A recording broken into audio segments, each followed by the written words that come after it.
दोस्तों, युगों के युग था जामवंत के बारे में मैं पार्ट 1 में बताई थी कि कैसे उन्होंने समुद्र मंथन देखा, देवताओं की सहायता की और भगवान रावण के विराट रूप के साक्षी बने। लेकिन उनकी सबसे बड़ी भूमिका अभी बाकी थी, क्योंकि नियति उन्हें स्वयं भगवान राम से मिलाने वाली थी। तो आइए सुनते हैं जामवंत की अनसुनी महाकथा का पार्ट 2। वामन अवतार की अद्भुत घटनाओं के बाद जामवंत वर्षों तक पृथ्वी पर धर्म की रक्षा करते रहे। एक दिन वे दिशा की ओर यात्रा करते हुए विशाल हिमालय पर्वतों तक पहुँचे। चारों ओर बर्फ से ढकी चोटियां थी, ठंडी हवाएं चल रही थी। इसी दौरान उन्हें एक रहस्यमयी गुफा दिखाई दी। गुफा के भीतर दिव्य प्रकाश फैल रहा था। जामवंत धीरे धीरे अंदर पहुँचे। वहाँ एक महान ऋषि हजारों वर्षों से तपस्या में लीन बैठे थे। अचानक ऋषि ने अपनी आंखें खोली। उनकी आंखों से दिव्य प्रकाश निकल रहा था। ऋषि मुस्कुराकर बोले, स्वागत है जामवंत। जामवंत आश्चर्यचकित रह गए और बोले, गुरुदेव, आप मेरा नाम कैसे जानते हैं? ऋषि बोले, मैं केवल तुम्हारा नाम ही नहीं बल्कि तुम्हारा भविष्य भी जानता हूँ। यह सुनकर जामवंत ध्यान से उनकी बातें सुनने लगे।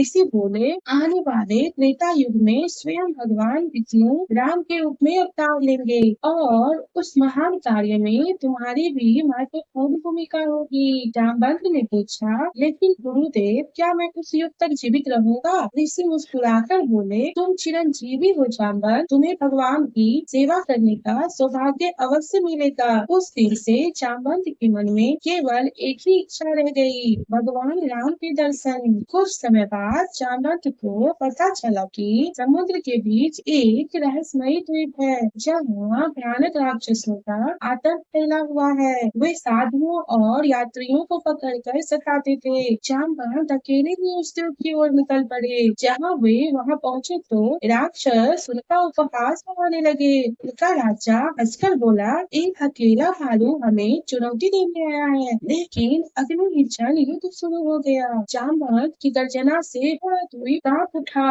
उन्होंने विशाल वृक्ष उखाड़कर हथियार बना लिए। एक एक करके राक्षस धराशायी होने लगे। राक्षसों का राजा भी जामवंत के सामने टिक न सका। कुछ ही समय में पूरा द्वीप राक्षसों के आतंक से मुक्त हो गया।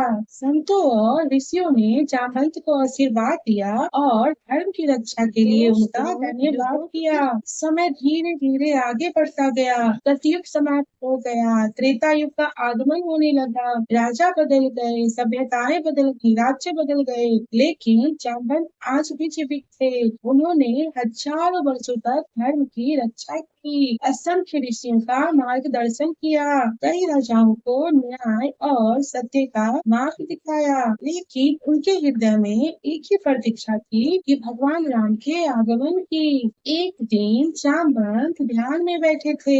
अचानक आकाश में दिव्य प्रकाश प्रकट हुआ। चारों ओर मधुर ध्वनि गूंजने लगी। तभी एक दिव्य वाणी सुनाई दी, हे जामवंत, तुम्हारी परीक्षा समाप्त होने वाली है। अयोध्या में भगवान विष्णु राम के रूप में जन्म ले चुके हैं। यह सुनते ही जामवंत की आंखों में आनंद के आंसू आ गए। उन्हें हिमालय वाले ऋषि की बात याद आ गई। हजारों वर्षों बाद पुरानी भविष्यवाणी अब सच हो चुकी थी। उन्होंने आकाश की ओर देखा और कहा, प्रभु, मैं उस दिन की प्रतीक्षा कर रहा हूँ जब मुझे आपकी सेवा का अवसर मिलेगा। उन्हें नहीं पता था कि आने वाले समय में वे रामायण के सबसे महत्वपूर्ण पाठों में से एक बनने वाले हैं। उन्हें नहीं पता था कि आने वाले समय में वे रामायण के सबसे महत्वपूर्ण पात्रों में से एक बनने वाले हैं। जामवंत ने अपने जीवन में समुद्र मंथन देखा, वामन अवतार देखा, देवताओं और असुरों के अनेक युद्ध देखे, युगों को बदलते देखा, लेकिन उनकी सबसे महान भूमिका अभी शुरू होने वाली थी। जल्द ही वे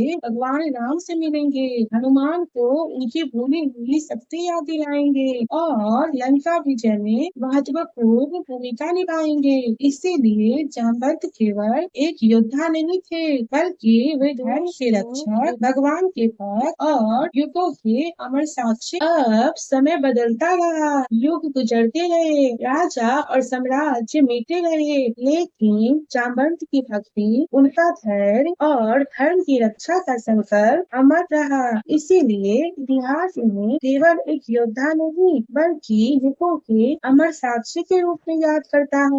अगर आपको जामवंत की यह अनसुनी महाकथा पसंद आई हो तो वीडियो को लाइक करें, शेयर करें और चैनल वाईटी की दुनिया को सब्सक्राइब करें। कमेंट में जय श्री राम लिखकर बताइए कि आप अगली पौराणिक कथा किस देवता या महापुरुष पर सुनना चाहते हैं। मिलते हैं अगली पौराणिक कथा में। इस कहानी को सुनने के लिए धन्यवाद।